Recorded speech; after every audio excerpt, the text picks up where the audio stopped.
De plus en plus, les paléontologues et archéologues utilisent les développements techniques récents pour mieux caractériser les restes fossiles et archéologiques. Je vais vous présenter l'exemple de la microscopie confocale. Le microscope confocal envoie de la lumière sur la surface des objets étudiés. Il est capable, en se basant sur la lumière réfléchie, de reconstituer la surface en 3 dimensions et à très haute résolution. Le microscope confocal du laboratoire PASEA, acquis grâce au financement du LABEX, a permis de caractériser la surface de nombreux objets fossiles et archéologiques. Je vais vous présenter 2 applications, l'étude des micro-usures dentaires et l'étude des traces de découpe et de morsures sur les ossements.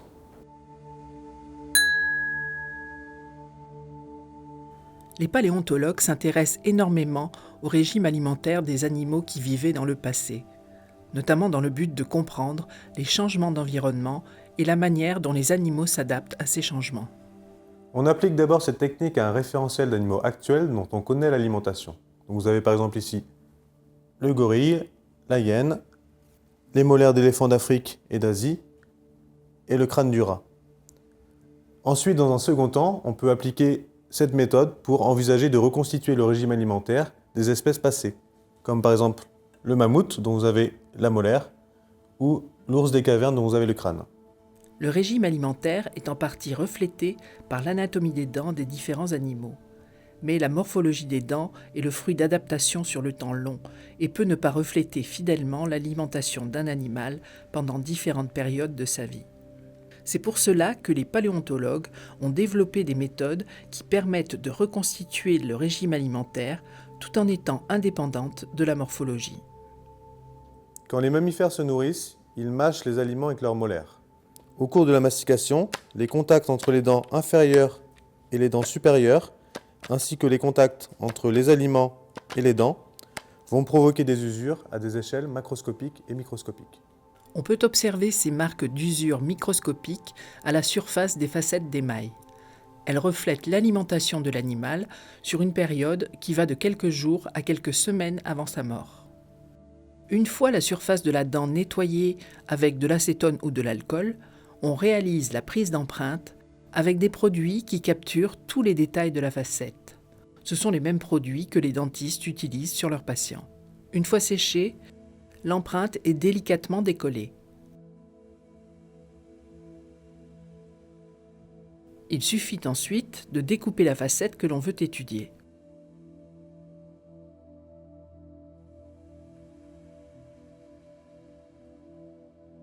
Puis, on la place sous l'objectif du microscope confocal.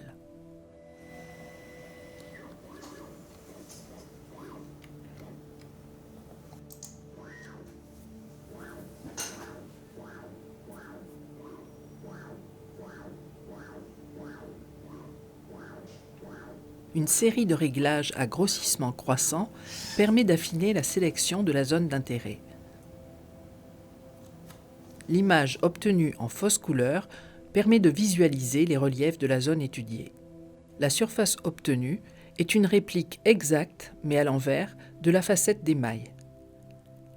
Les visualisations des reliefs en fausse couleur et la manipulation des surfaces sont rendues très faciles par les derniers logiciels.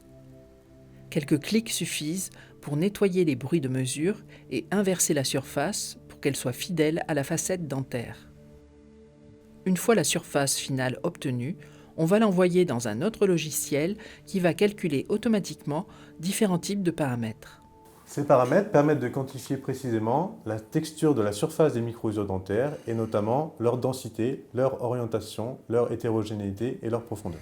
Par exemple, ces 2 surfaces de micro-usure sont évidemment très différentes. L'une présente beaucoup de relief, avec de nombreuses dépressions de taille variée, alors que l'autre présente peu de relief et de nombreuses stries fines. La première est typique d'un potamochère, un cousin du cochon, qui comme lui est omnivore, alors que la seconde est typique d'un phacochère, un autre cousin du cochon, qui lui est au contraire très spécialisé pour manger des plantes herbacées. Voici le principe de base de cette méthode.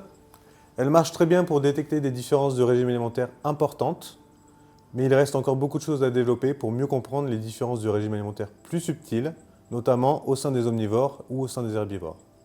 Les futures applications nécessiteront notamment de mieux comprendre l'origine des micro-usures dentaires et de développer des référentiels plus précis sur des animaux qui ont des histoires de vie bien connues. Enfin, il faudra également comprendre les altérations taphonomiques qui pourraient affecter les micro-usures dentaires.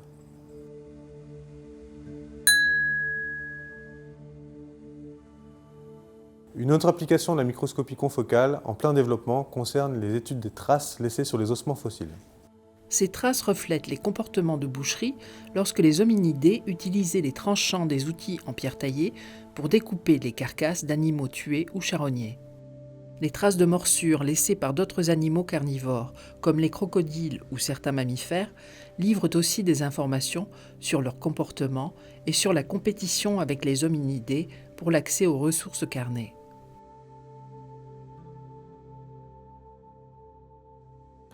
Nous allons maintenant passer à la phase d'observation sur cet os de vache moderne sur lequel nous avons fait des traces expérimentales. L'étude de ces traces consiste généralement en des observations de caractère discret à faible grossissement. Trajectoire de la trace, forme des bords, présence de microstriations dans la trace, etc. Mais il est souvent difficile pour les différents chercheurs de se mettre d'accord sur l'observation et l'interprétation de ces critères qui sont en partie subjectifs.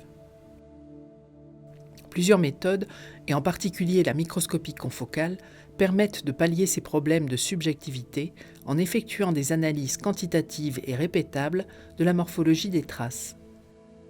Comme pour les micro-usures dentaires, le microscope confocal va quantifier la topographie des traces à très haute résolution, soit directement sur l'os, soit sur une empreinte en silicone élastomère.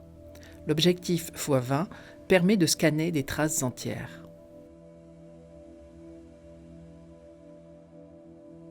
À partir du modèle 3D obtenu après quelques traitements, on va pouvoir très facilement effectuer des mesures très précises, comme par exemple la longueur, la largeur ou la profondeur des traces, et les comparer entre elles.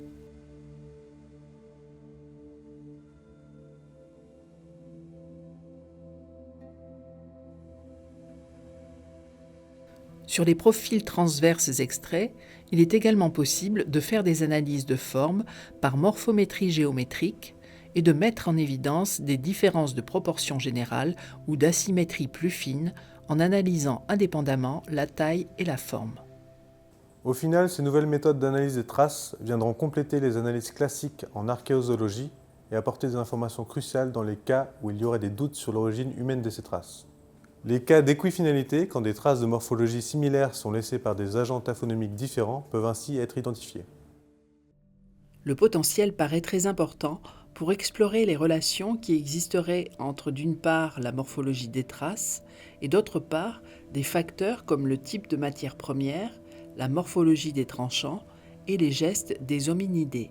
Il est crucial de développer des référentiels expérimentaux les plus précis possibles pour ensuite envisager de nombreuses applications dans des contextes paléontologiques, archéologiques et même médico-légaux.